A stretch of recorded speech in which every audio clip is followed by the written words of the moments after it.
3부 시작할 때는 3부 질의응답 시간이에요. 제일 좋아하시는 분들이 있어서 이게 그냥 저희는 개인적으로 이 질문들은 받고 있는데 또 방송 녹화도 하고 영상들 궁금해하시는 분들 많으니까 제가 좀 뭐 발음이 좋진 않지만 읽고 그다음에 전문가분들 의견 듣도록 하겠습니다. 자, 첫 번째 질문 그 대화명이 애교 뿜뿜 어피치라는 분이네요. 소액으로 2억 정도 자녀에게 투자할 수 있는 재개발 유망 지역 궁금합니다.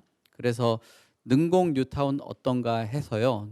능곡 뉴타운 5구역 재개발 투자와 앞으로 전망 어떤가요? 라는 질문을 주신 것 같은데 아까 모아타운 비롯해서 여러 가지 재개발들 관련해서 최문서 소장님 답변 주셔가지고 요거 1번 답변 주시면 될 것 같습니다. 네, 그래도 이 불황의 소액이 2억이 아닙니다. 그 능곡에 관심을 가지고 계신 분이 질문을 주셨는데요. 그 일단 그 고양시 능곡인데요. 능곡은 사실 그 2억 정도 투자를 할 수 있다면 서울로 들어오세요. 그 서울 백번도로 있죠. 그 백번도로 우리가 서울 외곽도로를 타면은 능곡에서 고양시에서 그 본동이나 뭐 쌍문동, 석관동, 장이동, 서울 강북 쪽으로 오시는 데는 그렇게 긴 시간이 안 걸립니다. 그러니까 가서 사실 뿐이 아니고 일단 투자로만 보신다면 그 2억을 가지고 계시면은 제가 볼 때는 그 아까 대학교 5군데 말씀드렸잖아요. 그 석관동 뉴타운 쪽이 훨씬 좋은데 일단은 전문가 의견을 반드시 들으셔야 됩니다. 왜냐하면 최근에 제가 다녀보니까 이 모아타운이라는 게 어떤 단점이 있냐면 그 선이 굉장히 중요합니다. 그 땅을 선을 긋는데 뒷골목 하나, 그 집 하나 사이로 안 되는 경우가 있거든요. 그래서 이 그 확정이 된 지역을 그 눈으로 가서 보고 확인하고 서류로 확인하는 게 시간이 굉장히 걸립니다. 그래서 일단은 그 제가 적극적으로 권해드리고 싶은 거는 경기도보다는 서울이 낫다. 그리고 서울 중에서 강북이 상당히 저평가돼 있다는 거죠. 물론 저도 어릴 때는 강서구에서 살았는데 최근에 그 강서구에 대학교가 그렇게 많지 않아요. 제가 그 강북 주변에 그 대학교가 그렇게 많다는 거를 최근에 제가 깜짝 놀랐습니다. 그냥 관심을 가지고 부동산은 얼만큼 어떤 시각을 보느냐에 따라서 틀리거든요. 그래서 그 석관동이나 뭐 장이동 부근 그리고 중요한 건 본동에서도 또 물건 매물이 나올 수가 있는데 자세히 보면은 그 지구 지정이 잘 되어 있나 확정된 지역의 번지수와 또 어떤 그 미리 사전에 검토를 해야 되는 거고요. 그리고 반드시 그 사전 답사 전에 상담을 꼭 하셔야 되고요. 중요한 거는 그 돈만 묻어놨을 때는 투자 가치로 봐서는 아직은 서울입니다. 경기도는 두 번째 그렇게 보시고 머지않아서 한번 제가 아까 그 서두에 말씀드렸는데 강북의 대표적인 그 시드 큐브 같은 경우는 저 혼자 달랑 가봐가지고 여러분들한테 말씀을 드려서 그 자체가 얼마큼 규모가 크고 그리고 앞으로 그 부동산 개발의 그 샘플입니다. 샘플. 그 서울시 신통에서 굉장히 막대한 돈을 들여서 개발을 했기 때문에 아마 그 기회를 주시면 제가 사전에 그쪽 그 건물 측과 협의를 해가지고 한번 같이 답사하는 것도 괜찮습니다. 왜냐하면 이게 한 강북이라는 게 50층짜리 건물이 없거든요. 근데 50층을 뭐 무조건 무작정 간다고 되는 게 아니기 때문에 그걸 돌아보면서 전체 그 강북에 있는 그 앞으로 먼 미래를 한 번에 싹 설명해 드릴 수 있거든요. 우리가 처음에 여의도에서 63빌딩 생겼을 때는 관광객이 엄청 왔습니다. 근데 그보다 더 높은 건물이 많이 생기다 보니까 이제 63빌딩이 사라졌죠. 근데 서울 강북에는 63빌딩이 없잖아요. 그래서 부동산 개발을 하기 전에 그 전문가와 의견을 들어보고 또 생각해 볼 수 있는 기회를 드리고 그래서 한 번은 그 답사 시간을 마련하도록 하겠습니다. 그러니까 그거는 여러 가지 이제 충분한 공부가 될 것이라고 제가 말씀드리는 거고 능곡 타운을 생각하시는 분은 생각을 바꾸셔야 됩니다. 돈을 벌려면 서울 강북으로 가자. 이걸로 제 답을 드리겠습니다.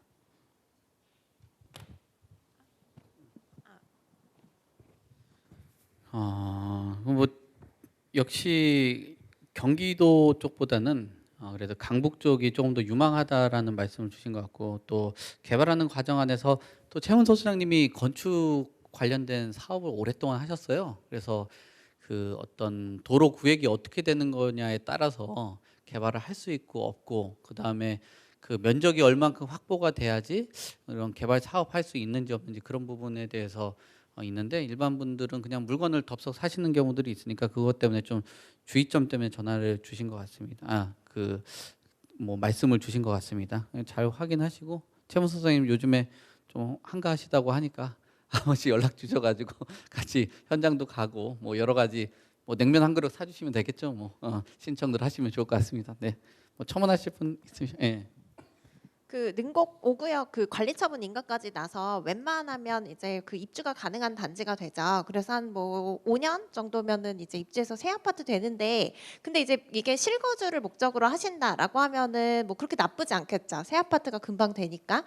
근데 이제 제가 대략적으로 나와 있는 매물을 보니까 2억대로도 투자할 수 있는 매물들이 나와 있는데 프리미엄이 한 1억 중반대 정도 붙은 것 같아요. 그러면 여기 840 전용 30평대를 분양을 받으시면은 조합원 분양가가 한 6억 정도가 되니까 이 30평대 아파트를 얼마에 사시는 거냐면 한 8억에 사시는 거예요. 그러면 2억 투자해서 2억, 그 저는 보통 이제 소액, 비교적 소액 투자를 할 때는 한 100% 수익률 보고 들어가거든요. 그렇게 봤을 때는 10억까지 올라야지 한 2억 정도 벌 수 있는 거라서 전 투자 수익 면에서는 별로 추천을 안 드리고 싶고, 그 말씀하신 대로 서울에 뭐 2억 정도면 사실 애매하긴 한데 그래도 그 2억 정도 투자해서 뭐 2억 정도 수익 낼 수 있는 곳들을 충분히 찾을 수 있을 것 같거든요. 그래서 한번 서울 쪽으로도 좀 눈여겨서 보시면 좋은 투자처가 있을 것 같습니다.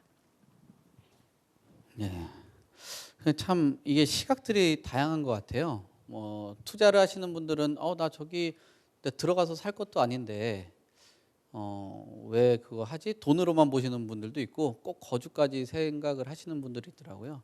그래서 한남 뉴타운이 지금 입주를 안 했는데 뭐 10억도 안 되는 금액에 들어가셔서 수십억을 버시면서 그냥 투자로만 버신 분도 있고, 그걸 계속 이제 뒤늦게 들어가셔서 거주를 생각하시는 분들이 있는데 뭐 관점들이 다른 것 같습니다. 그래서 뭐 여기 능곡 뉴타운 투자로 질문을 주신 것 같은데, 투자에 대한 의견은 최문서 소장님도 서울 쪽을 권해 주시는 것 같고, 김예림 변호사님도 서울 쪽을 그 2억 정도면 가능하다고 하니까 그런 것들 잘 참고를 하셔서 애교 뿜뿜 어피치님이 뭐 추가적으로 말씀을 주시면 될 것 같습니다. 자, 두 번째 대화명 과자라는 대화명 가지신 분인데, 강서구 가양동 성지 아파트 전망이 궁금합니다라고 했는데, 이 성지 아파트 관련돼서 아까 최문서 소장님이 좀 알고 계세요. 그리고 아까 강서구 얘기를 하신 것 같아가지고 한번 또 얘기를 좀 한번 해주시면 될 것 같습니다. 성지 아파트 전망 궁금해하시는데 답변 좀 주시죠.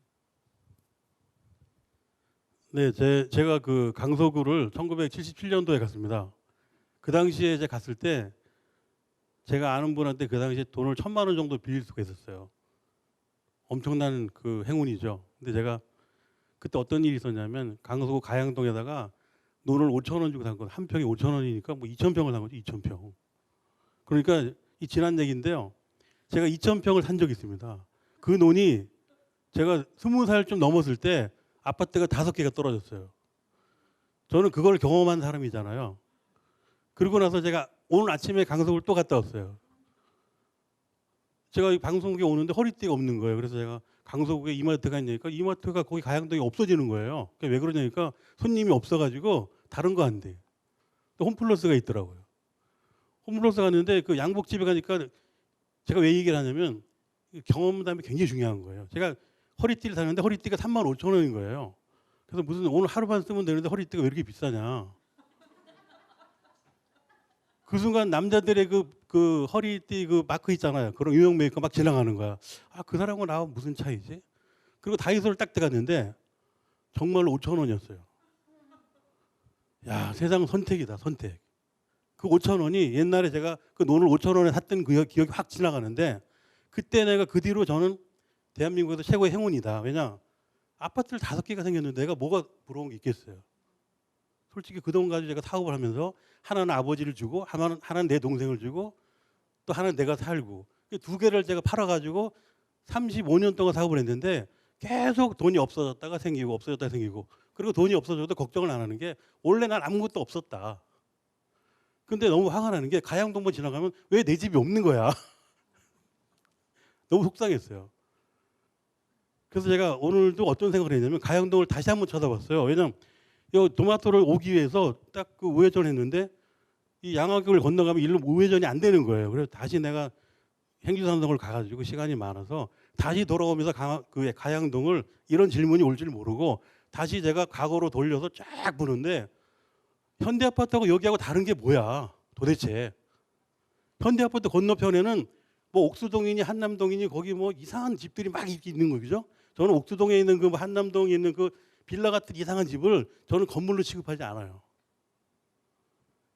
제가 옛날에 어느 정도 해치고 다녔냐면 지금 갤러리 아파트 그 자리를 강원산업이 땅을 3만 평을 가지고 있어요. 제가 30년 전에 회장님 보고 여기다 100평짜리 100층을 지면 대박 날 거라 그랬어요. 그때 정신병자라고 그래요. 정신병자라고. 저는 그때 미국 갔다 와서 자신 있게 얘기했거든요. 보고서를 써가지고 거기에 제가 1년을 매달리다가 결국은 지금 그렇게 됐잖아요. 제가 똑똑해서 그런 게 아니라 저는 많이 본 거거든요. 가서 많이 봤어요. 그래서 제가 개인적으로 가양동은 너무 내가 사랑하는 동네고 나를 살린 동네인데 아침에 보니까 이 아파트가 다 돌아서 있는 거예요. 베란다가 한강 쪽에 있고 앞이 안 보이는 거예요. 근데 한두 개가 아니고 전부 다 그렇게 돼 있는 거예요. 이게 가양동 아파트가. 그래서 가양동 사람들은 한강이 어디 있는지 모르는 거예요. 이게. 야, 미치는 거죠. 한강을 뒷방에서 조그만 창으로 보는데 바빠가지고 그 조그만 창으로 한강을 볼 수 있는 시간이 없어요. 내가 어릴 때 77년도에는 난지도가 거기가 막 쓰레기나 버리고 이런 데였는데 지금 공원이 돼가지고 현대아파트 지어봐야 건너편에 그 한남동 옥수동 그 노란 개나리만 보는 거죠. 근데 여기 가양동은 다르단 말이에요. 왜냐? 건너편에 그 녹지 또 엊그저께 그 공연도 볼 수 있잖아요. 체육관. 뭐 인구도 볼 수 있고. 그러니까 뷰가 앞으로 압구정동보다 더 좋을 수도 있다는 거죠. 한 50층 올라가면요. 그 난지도가 공원으로 보이지 않겠어요? 법에서 강이 넓으니까 압구정동 앞에 있는 강보다 가양동 쪽 강이 2배나 더 넓어요. 넓기 때문에 집이 더 올라갈 수 있고 뷰가 더 많이 보인다고요. 그래서 사람들이 바다로 가는 거예요. 한강에 있다가 만약에 동해안 가보세요. 한강은 도토리 키재기고 동해안 가면은 속이 다 확 트이는 거지. 그러니까 그렇게 밀려도 갔다 오는 거예요. 그래서 나는 가양동만 쳐다보면 일단 흥분이 돼. 나를 살려준 곳이고 그리고 이 가양동이 전부 다 그 많은 아파트들이 지금 돌아서 있단 말이에요. 그건 뭐냐. 옛날에 너무 없이 살다 보니까 집을 남쪽으로 돌려놓은 거예요. 남쪽으로. 그게 강이 북쪽에 있다 보니까 전부 그 당시 개발하는 그 개발업자나 뭐 부동산 그 설계 건축 아파트 설계하는 사람이 그거 설계사도 아니에요. 왜냐? 하나 그려가지고 그냥 20층까지 올리는 거야. 가양동에 그 많은 집들이 세상에 전부 강을 안 보고 지금까지 살고 있는데 여기는 빨리 재개발이 돼야 돼요. 근데 오세훈 시장이 연락이 되면 빨리 거기 먼저 하라 그러고 싶어. 그래야 결국은 이 강남의 그 부가 강서로 옮겨와야 되는 거 아니에요? 여기 땅을 거기 안 가지고 계신 분은 가양동에 아파트를 살 필요가 있어요. 진짜 왜냐하면 그 한강 뷰가 압구정보다 더 좋다니까요. 그리고 물고기도 거기가 더 많아요. 왜냐하면 이거 되게 중요한데 그 또랑이라고 하죠. 또랑. 저 한강을 또랑이라 그래요. 저 물살이 센 데는 고기가 별로 없고 이쪽 가양동 좀 내려와야 고기도 많고 또 저 밑에 행주산동에 행주대교 밑에 수중보가 있어요. 그래서 큰 고기는 다 여기 가양동 쪽에 있어요. 그래서 어부들이 내가 거기서 먹고 사는 거예요, 그냥. 그래서 행주대교 밑에 가면 아직도 어부가 한 10대 명 있어요. 그러니까 중요한 거는 부동산 개발은 예측이 돼야 돼, 이제는. 예측이 돼야 된다고요. 가양동에 재개발이 되고 가양동에 재건축이 빨리 될수록 여기 은평군이, 강서군이, 양천군이 이런 데가 뜨고 영등포도 뜨는 거죠. 그렇게 되면 이 자리도 이제 없어질 거예요. 여기도 가양동이 보이잖아요. 그러니까 결국은 지금 재건축 재개발을 보면은 이 강 쪽에 낀 것이 일단 1순위예요. 강 쪽이. 그 중에서 강서구가 가양동이 가장 낙후됐다. 거기에 돈이 있는 거예요. 거기는 20평짜리 아파트 사면 땅이 10평쯤 따라간다고요. 그러니까 굉장히 중요한 거죠. 그러면 그 20평짜리가 지금은 얼마인지 모르지만 땅이 한 평이 2억이면 10평이면 20억이잖아요. 그죠? 계산할 것도 없어요. 이게 답입니다. 중요한 건 진짜 제가 말씀드린 게 실제 제가 느끼는 건데 시간이 많으면 제가 길게 얘기해 주고 싶은데 더 이상 얘기해봐야 제 입만 아프고 중요한 건 성지 아파트는 엄청 출세할 수 있는 확률이 높죠. 예술가 어떤 일이든지 앞으로 일어날 일을 미리 자기가 예측하고 있는 게 이 부동산 매물로서 가능해요. 성지 아파트는 뭐다? 예술이다. 예, 제가 첨언 드리겠습니다. 뭐 저도 공감하는 부분이고요. 전 짧게 지금 제가 앞서서 상계동하고 목동 말씀드렸는데요. 자, 흐름을 한번 보셔야 돼요. 개포 5층짜리 아파트 개발이 끝났죠. 둔촌 5층이고요. 강동구의 고덕동에 5층짜리 다 끝났습니다. 순서가 오래된 순서대로 저층 순서대로 끝났습니다. 5층 끝나면 그 다음 중층으로 갑니다. 중층에 뭐부터 할까요? 상계, 목동, 중층 단지인데 용적률이 뭐 200% 이하, 150% 정도 이하 단지들의 1988년도, 89년도에 지은 아파트들이에요. 하고 있죠 지금? 그 다음 남은 게 뭐냐면 우리가 눈여겨봐야 될 게 1기 신도시 특별법 이 지금 하고 있는데 만들고 있습니다. 92년도, 93년도 이후에 지은 아파트들이 그 다음 대상입니다. 1기 신도시 특별법이라고 하는데요. 공식 명칭이 뭔지 아세요? 노후계획도시 재정비 특별법입니다. 노후계획도시가 1기 신도시만 있나요? 특별법 내용이 자꾸 1기 신도시라고 해서 그러는데 강서구도 다 포함됩니다. 노후계획도시예요. 1기 신도시하고 똑같습니다. 다음 순서 목동, 상계동 추진하고요. 그 다음이 서울에서는 강서구, 가양동 이쪽 지역입니다. 입지는 뭐 소장님께서 말씀하셨듯이 한강뷰 가지고 있는 데가 서울에서 몇 군데 없어요. 지금 지도 한번 보세요. 서울의 한강변에 대단지 아파트 있는 곳이 어디 있나? 압구정? 그들만의 리그. 우리가 접근할 수 없습니다. 압구정에 아파트를 가지고 있거나 살 수 있는 분들은 아마 몇 명 없어요. 압구정 빼고요. 뭐 잠실 일대도 이제 잠실 주공 5단지 정도 남았고, 고덕동 거의 개발 끝났고요. 흑석동, 노량진 끝났고, 그 옆으로 오면 이제 뭐 남았나요? 결국엔 가양동, 강서밖에는 없습니다. 그렇게 본다면 지금 당장은 시간이 좀 걸리겠지만 조금만 길게 보시면 저는 성지 아파트 2단지잖아요. 가지고 계시는 분이라면 저는 계속 가지고 가라고 말씀드리고 싶고요. 사시고 싶은 분이라면 뭐 타이밍 보고 지금 사셔도 되고 좀 기다렸다가 좀 더 떨어지면 뭐 그때 사든지 그거는 타이밍은 알아서 잡으시면 될 것 같습니다. 이상입니다.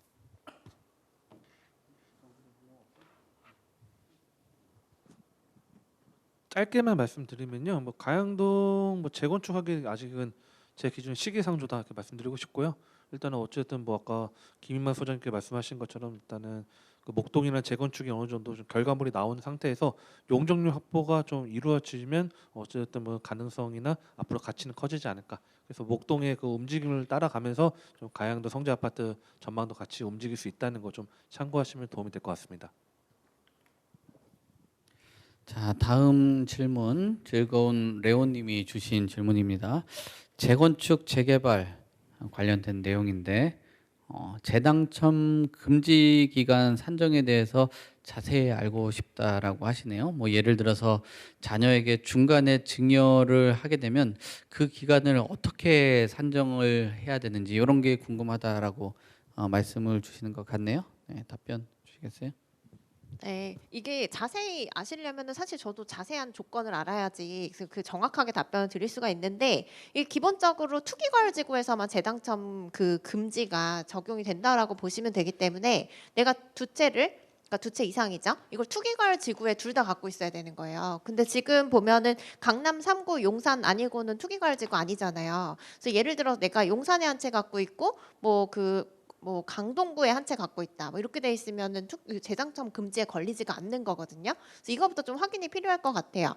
그리고 이게 관리처분 인가 하나, 그러니까 만약에 예를 들어 두 개가 투기과열지구에 있다라는 걸 전제로 했을 때는 이제 하나가 그러니까 둘 다 시기가 비슷하면 재당첨 금지에 걸릴 수가 있는 거예요. 그래서 A 구역에서 관리처분 인가가 났는데 이제 그로부터 5년 안에 B구역에 갖고 있는 게 분양 신청 기간을 진행을 한다라고 하면은 그럼 재당첨 금지에 걸려서 내가 현금 청산이 될 수 있는 거기 때문에 사실 이거 좀 자세히 알아야 되고, 그리고 주택을 언제 취득하셨는지 이런 것도 알아야 정확한 상담이 가능하거든요.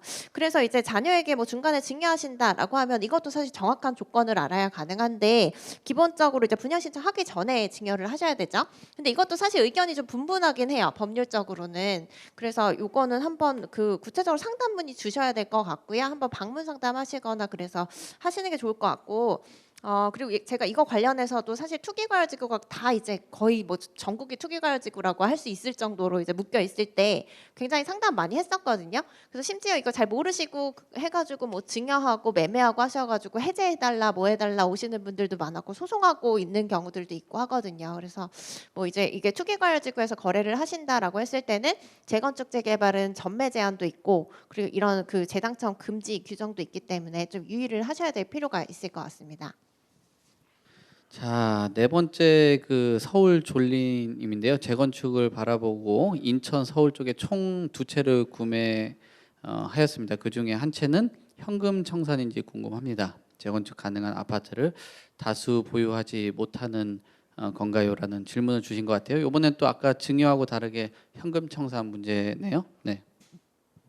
이것도 아마 비슷한 내용으로 질문을 하신 것 같거든요. 그래서 이게 뭐 투기과열지구니까 그 인천은 투기과열지구 아니잖아요. 그리고 서울도 어디 갖고 계신지에 따라 다르기 때문에 그래서 이렇게 2채를 갖고 계시면 현금 청산 안 되죠. 특별한 경우 아니면은. 근데 이제 현금 청산인지 왜 궁금해하시는지 그냥 재당첨 금지 때문인 것 같은데 이거 이제 별도로 한번 어떤 것 때문에 우려하시는지를 좀 알아야지 정확하게 알려드릴 수 있을 것 같고 재건축 가능한 아파트 다수 보유하실 수 있어요. 근데 이제 아까 말씀드린 것처럼 투기과열지구 내에서 이제 여러 채 보유하는 거는 좀 위험할 수 있다. 뭐 이런 것들은 좀 주의를 하셔야 되는 거죠. 네, 지금 이제 현금 청산 관련된 이슈들이 워낙 많다 보니까 또 규제 지역이 상당 부분 풀려가지고 좀 여러 고민들이 좀 많은 것 같습니다. 아까 질문 그 주신 분 있는데 저희가 지금 질문이 8개 정도 있는데 4개 정도 소화를 했어요. 그래서 이제 남은 4개 정도 질문이 끝나고 나면은 여기 방청객에 계신 분들한테 질문 받을 테니까요. 좀 잠깐만 기다려 주세요. 자, 5번째 권투하는 무지님이 질문 주셨습니다. 인구 감소에 따른 서울 변두리나 경기권 아파트 값에 대해서 어떻게 생각하실까요? 라는 질문을 주신 것 같습니다. 요즘 인구 문제 때문에 집값에 대해서 뭐 상당 부분 고민이 많은 것 같습니다. 요 내용 관련돼서 답변 주시겠습니다. 뭐 최 소장님 아까 신청하신 것 같은데 요거 답변 주시겠어요? 예, 저는 그 경기도 아파트 굉장히 좋게 보고 있는데요. 경기도에 있는 아파트를 사실은 그 변두리라고 많이 말씀을 하십니다. 여기 질문하신 분도 권투하시는 분이라든지 서울 변두리 아니면 경기도 변두리란 말이 이제 없어졌거든요. 제가 그 판교가 잘 되는 이유 중에 하나는 강남이 가깝잖아요. 강남이. 그러니까 저는 제가 요즘 남양주에서 이렇게 왔다 갔다 하다 보니까 별내지구나 다산지구가 현재 다산지구가 한 200만 평 되고요.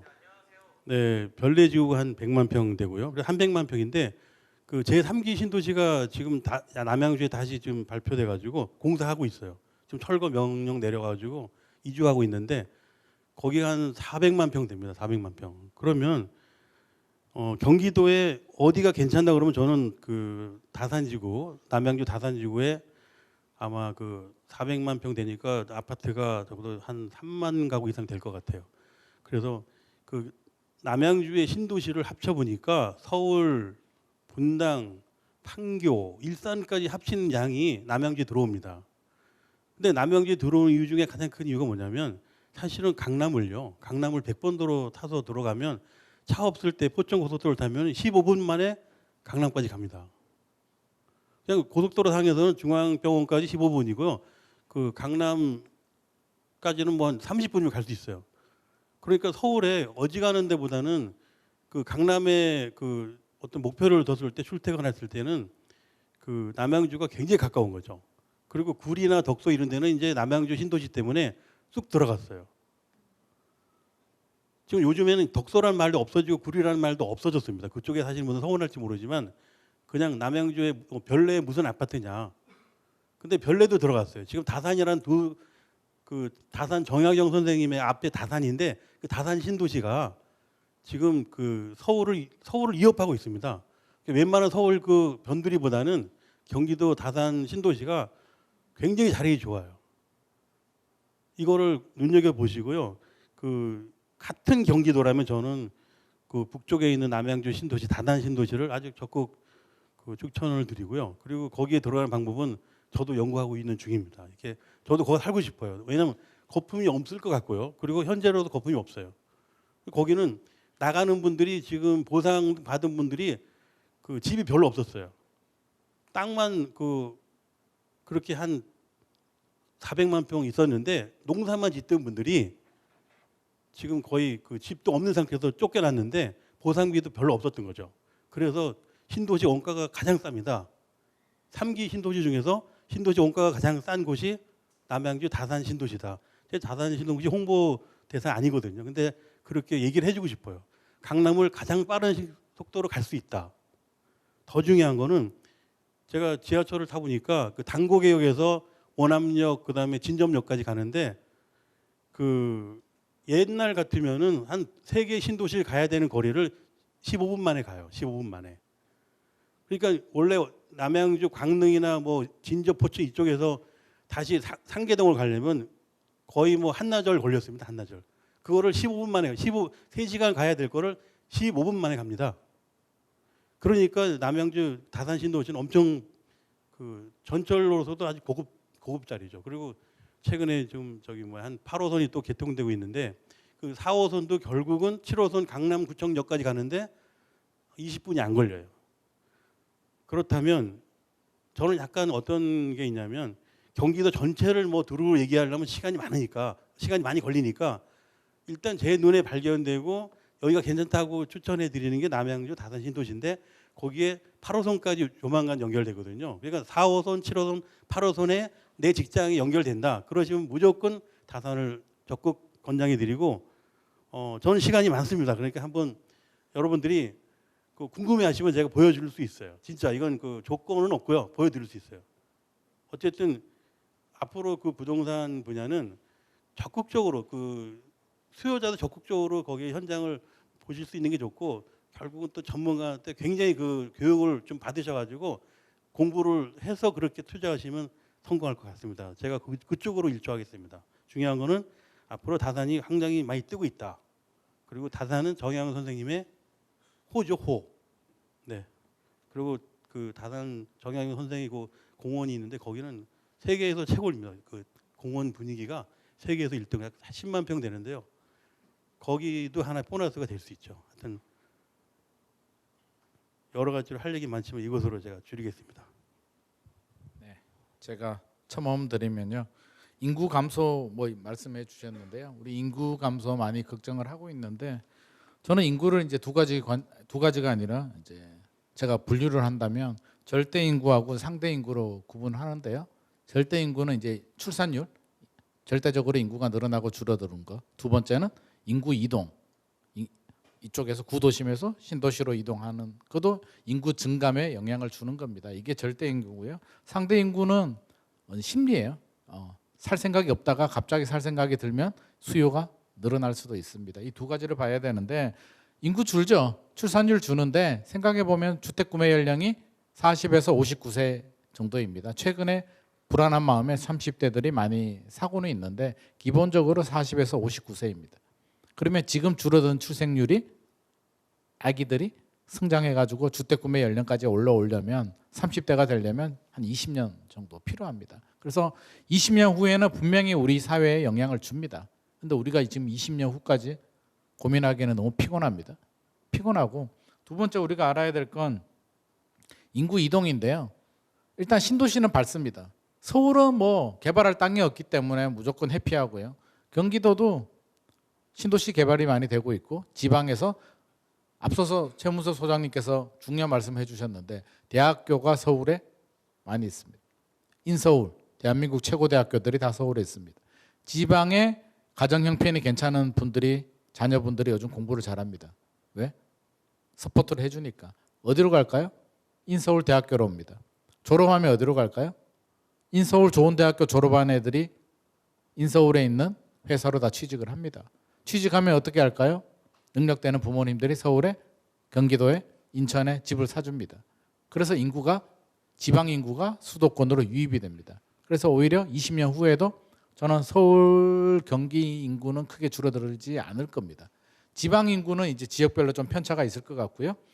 인구를 이렇게 좀 생각하고, 그러니까 서울, 경기 같은 경우는 큰 문제는 되지 않는다. 지방은 광역시라든지 산업 기반이 되는 경쟁력이 있는 도시들은 그나마 살아남으리라고 저는 생각을 합니다. 뭐 어느 지역이 좋은지에 대해서는 이제 전부터 소장님께서 말씀해 주셨고요. 저는 3기 신도시 지금 하고 있잖아요.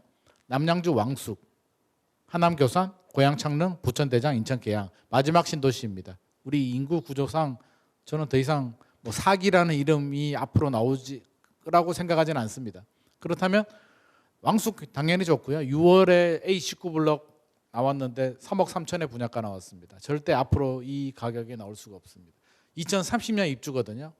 건축비만 따져도 2030년에 3억 3천 어떻게 나오겠습니까? 절대 불가능한 숫자입니다.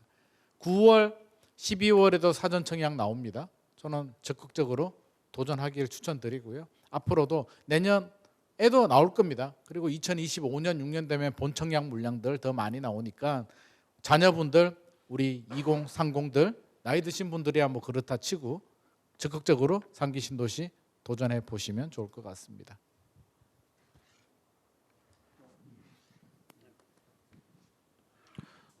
일단은 뭐 아까 최문선 소장님 말씀하신 것처럼 서울 변두리라는 표현은 이제 거의 없는 것 같아요. 아마 서울 사시는 분들이 뭐 예전에 보면 경기도권이나 지방 사셨던 분들이 시내 나간다는 표현을 많이 썼죠. 우리 서울 사는데 우리가 시내 나간다는 표현을 쓰진 않죠. 뭐 지금은 뭐 다 행할 건 있는데, 자 약간 여담 말씀드리긴 하긴 했는데, 실제 지금 뭐 인구소 감소가 된다고 하는데 지금 서울이 우리가 1,000만 이하 이야기를 많이 했, 경기도도 1,000만 이하 이야기를 많이 했어요.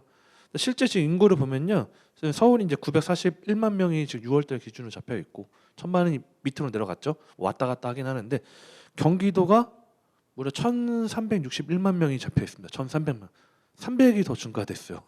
그렇죠. 근데 제가 여기 경기도권이 1,000만에서 1,300만으로 올랐다고 해서 이 경기도권 아파트가 뭐 다 좋은 건 아니겠죠.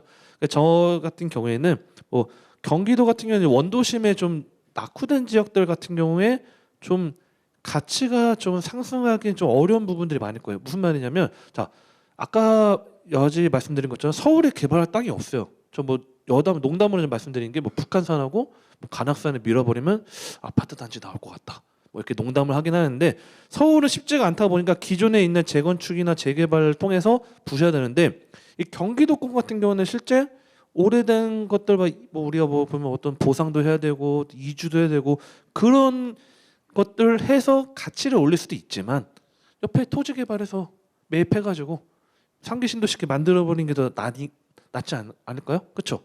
그러다 보니까 이 구도시 같은 경우에는 좀 옛날 원도심 같은 경우에는 좀 가치 상승하기 좀 어려운 부분들이 있을 거고, 대신 서울 같은 경우는 뭐 아까 뭐 다산 이야기 말씀하셨는데, 뭐 저는 뭐 예를 들어서 뭐 아까 가양 같은 뭐 우리 허준 선생님이 있는 그런 지역, 가양동 그런 서울 내 다양한 지역들이 개발하는 지역에 투자 포인트 잡으시거나 경기도권의 뭐 상기시도시의 새로운 지역들, 다만 이 새로운 지역들을 투자할 때는 뭐 30년, 40년, 50년 계속적으로 무조건 보장이 되진 않는다. 왜냐면 다른 또 색지 개발할 수 있기 때문에 그렇게 좀 비교 분석을 해서 뭐 인구수 감소가 뭐 중요하다는 게 아니고 어쨌든 핵심 지역을 포인트로 잡는 게 중요하지 않을까, 이렇게 좀 말씀을 드리겠습니다. 네, 집값이 많이 올라가다 보니까 이 신도시에 대한 결국 주택 가격 안정하고 주거적인 복지 차원에서 많이들 접근을 하는 것 같습니다. 뭐 3기 신도시 제가 예전에 국토연구원 관련된 그 전 원장님인가 만나가지고 뭐 이런저런 얘기했는데 3기 신도시가 굉장히 획기적으로 변하더라고요. 뭐 쓰레기도 안 나온다는 얘기도 하더라고요. 바로 해서 지하로 가고 그다음에 도로에서 바로 뭐 주차장으로 들어간다든지. 뭐 전체적으로 좋습니다. 우리 잘 생각해 보면은 지금 2기 신도시로 얘기되는 뭐 동탄이라든지 판교 또 뭐 평택, 광교 이런 것들이 3, 4억대 분양해서 지금 한 15억, 20억 막 이렇게들 하거든요. 그럼 결국 3기 신도시도 지금 3억에서 한 5억, 6억 선 정도라면 아까 김인만 소장님께서 얘기한 것처럼 젊은 세대들이 지금 서울이 아닌데라고 할지 모르겠지만 그때 당시 되면은 금액이 제가 그 설계된 내용들이나 이렇게 전체적으로 보니까 제가 가서 살고 싶더라고요. 제가 가서 살고 싶을 정도로 모빌리티라든지 자녀들의 학교들이 버스를 지하에서 타고 가더라고요. 비 한 방울 안 맞고 지하에서 타고 아이들 통학들 차에 부딪힐까 봐 스쿨버스가 아니라 지하로 통행을 하기 때문에 애들 뭐 차량 사고도 안 나겠더라고요. 지하로 이렇게 쫙 다니니까 뭐 디테일하게 그 분야를 좀 아시는 분들이라면 관심이 있을 텐데 3기 신도시 저는 뭐 끝난 것 같고 자녀 세대들 뭐 또는 손자들 이렇게 하시는 분들 관심들 많이 가지면서 꼭 서울이 아니다 생각되시는 분들은 관심 가지셔도 좋을 것 같습니다. 그래서 그런지 경기도로 서울의 집값이 올라서 빠져나간 것도 있겠지만 경기도 뭐 1기 신도시를 비롯해서 주요 지역의 2기 신도시들이 집들이 너무 좋아졌어요. 너무 좋아지다 보니까 가서 사는 부분도 있거든요. 솔직히 뭐 최근에 집값의 동향 보니까 강북이 앞으로 뜰 거다라고 얘기도 하고 하는데 강북에 있는 집값이나 강남 상구 마용성 빼고는 뭐 광교 동탄의 집값이 더 비쌉니다. 지금은. 예, 무조건 서울이 비싸다라는 관념이 깨진 지가 꽤 돼가지고 조금 더 확장적으로 다양하게 시각들을 넓힐 작업도 필요하다라고 생각이 되네요. 자, 여담이었고요. 지금 이제 질문이 한 3개 정도 남았습니다. 지금 나인님이 질문 주셨는데 기회가 뭐 2차 타이밍 아까 김인만 소장님 말씀 주신 것 같아요. 기회가 돼서 다주택자가 추가 주택을 구입을 할 수도 있겠죠. 그렇게 됐을 때 갑자기 이거 또 머리 아픈 질문이신데 정권이 교체가 돼서 종전과 같은 양도세 폭탄 어떻게 대비해야 될까요? 라는 질문. 역시 우리나라 부동산 투자는 참 정치가 이게 아주 골칫덩어리입니다. 네. 김인만 소장님 답변 주십시오. 네. 제가 말씀드리면 정권이 교체한다고 해서 양도세 정책이 바뀌지 않습니다. 지금 정권도요. 집값 오르면 규제합니다. 절대 보수냐 진보냐에 따라서 정책 결정되지 않습니다. 그래서 정권 교체되고 안 되고 걱정하지 마시고요. 집값 올라가면 규제하고 내려가면 규제 풉니다. 그래서 윤석열 정부라고 규제 안 하겠습니까? 집값 폭등하면 엘스 30억 넘어가면 다시 규제 카드 나옵니다. 그러니까 맞지 않고요. 양도세는 2가지 측면에서 봐야 됩니다. 양도세 중과세를 봐야 되고요. 지금 1세대 1주택자들 2년 거주, 2년 보유, 2년 보유가 규제 지역이거든요. 그래서 이렇게 좀 나눠서 봐야 되고 양도세 중과세가 언제 적용되냐면요. 언제 적용되는 게 아니라 어떻게 풀리냐면 규제 지역에서 풀리면 양도세 중과세 없습니다. 그러니까 지금 강남 상구, 용산구는 양도세 중과세 적용이 되고요. 나머지 지역들은 적용이 안 되는데 또 하나 정부에서 한시적으로 풀어줬죠. 내년 5월인가요? 5월 9일인가요? 까지는 강남 상구, 용산구도 양도세 중과세 적용되지 않습니다. 제 생각에는 내년 5월 되면 연장을 해주거나 아마 폐지가 되지 않을까 하는 생각도 살짝 듭니다. 그래서 규제 지역이 아닌 지역들은 걱정하지 마시고요. 규제 지역에 묶여 있는 지역들도 내년까지는 일단 한시적으로 내년 5월까지는 한시적으로 양도세 중과세 적용되지 않고 2년 거주 2년 보유는 이것도 규제 지역 이야기입니다.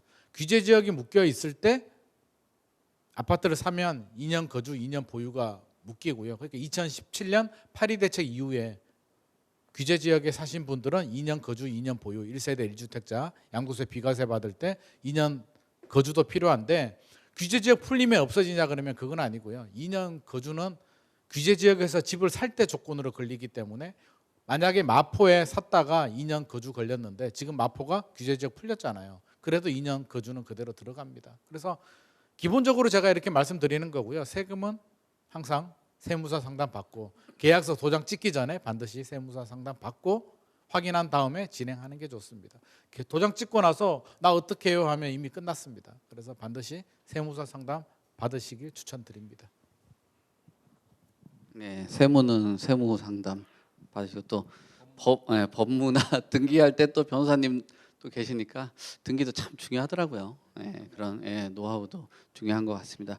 그리고 여기 오픈 채팅방에 나인스님께서 아까 최문섭 소장님께서 계속 전문가 상담 얘기를 주셔서 그런지 아예 직접적으로 최문섭 소장님한테 질문을 좀 이분이 주신 것 같아요. 이 나인스님이 주신 6번에 대한 그 답변도 한번 주시고 끝나고 나면은 상담 신청에 대한 얘기도 주시니까요. 그거 이따가 상담 신청하는 방법 등 이런 것들은 안내 도와드리도록 하겠습니다. 의견이 좀 듣고 싶으신가 봐요. 네.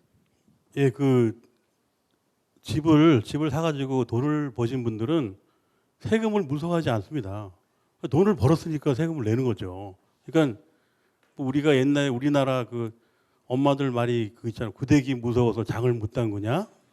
그 말이 맞아요. 그러니까 저는 돈을 뭐 집을 팔든 뭐 아파트를 팔든 뭐 땅을 팔든 부동산을 가지고 저는 돈을 벌어 써본 사람이잖아요. 근데 제가 만나보면 돈을 써본 분이 별로 없어요. 그래서 저는 돈을 이렇게 뭐 양도세 때문에 그 폭탄이라고 생각하면 안 된다는 거죠. 그러니까 어떻게든 정상적인 세금을 내고 그리고 돈을 벌어놓는데 세금 내는 거는 굉장히 행복한 거죠. 그래서 저는 속 시원하게 그 버는 게 중요하지 세금은 중요하지 않다. 그리고 한 번은 팔아서 돈을 써보시면 더 자신감이 생겨요. 제가 써보니까 돈은 역시 써봐야 그 돈 맛을 알거든요. 안 써본 사람들은 아무리 그 돈의 통장의 숫자만 그냥 보이는 거지 실제 실감이 안 나는 거거든요.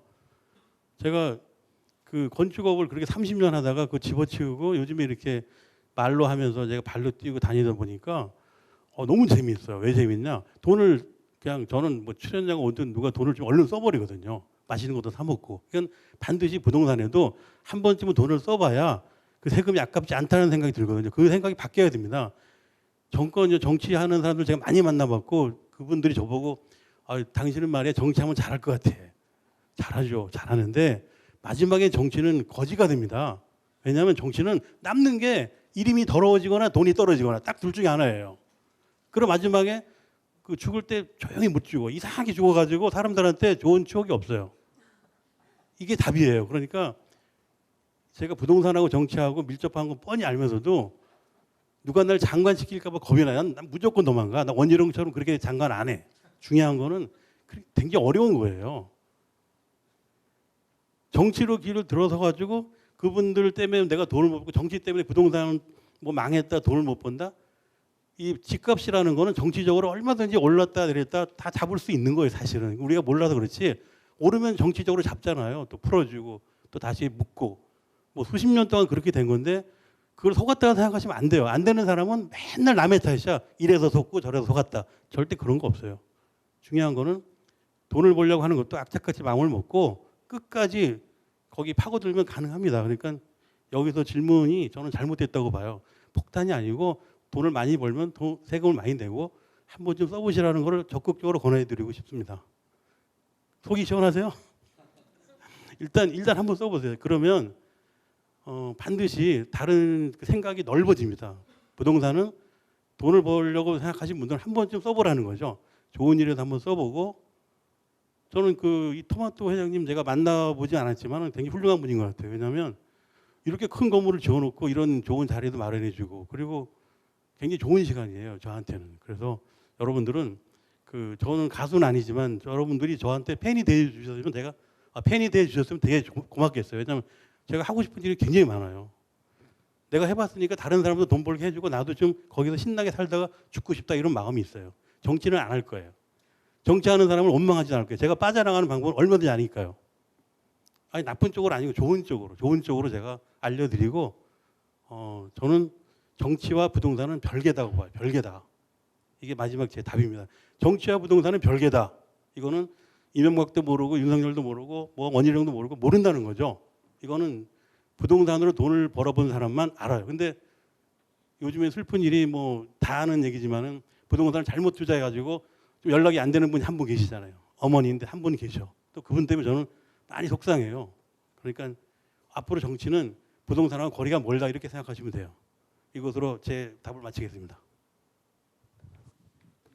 네, 나인님이 직접 최문석 소장님에게 상담 신청을 해주셨는데 양도세 폭탄이 아니라 양도세가 선물이네요. 선물. 어떻게 보면 맨날 우리 뭐 정소리사나 뭐 다른 분들은 맨날 얘기하지만 양도세 그 세금 안 내는 방법 중에 하나 돈을 안 벌면 양도세 안 낸다고. 예. 돈을 뭐 소득세도 돈을 안 벌면은 뭐 소득이 없으면 세금 안 내죠. 예. 종부세 낼까봐 걱정하시는 분들 많은데 종부세 좀 내봐라 얘기들 많이 하잖아요. 우스갯소리로. 네, 그러니까 뭐 열심히 하셔가지고 돈도 이렇게 버시고 돈도 좀 잘 활용도 하시고 마지막 노후까지 열심히 쓰시면서 즐겁게 여생 보내셨으면 좋겠습니다. 자, 이제 질문이 2개 남았는데요. 건방진 제이님께서 질문 주셨습니다. 문정 시형 아파트 전망이 궁금합니다. 라고 말씀을 주신 것 같습니다. 문정 시형 아파트 답변 좀 주시겠어요? 소장님. 네. 이게 질문 주실 때요. 사고 싶은 건지 아니면 내가 가지고 있는데 계속 가지고 가야 되는지를 좀 해주시면 다음부터 더 좋을 것 같고요. 그냥 전망이 궁금하다고 하면 전망은 밝습니다. 나 무슨 얘기하겠습니까? 밝은데 왜 밝냐고 하면은요. 시형 아파트가 여러 개 있었어요. 잠실 시형은 파크리오가 됐고요. 그렇죠? 이제 남은 게 문정 시형하고 신월 시형하고 몇 개 안 남았는데 재건축 신월은 지금 하고 있고요.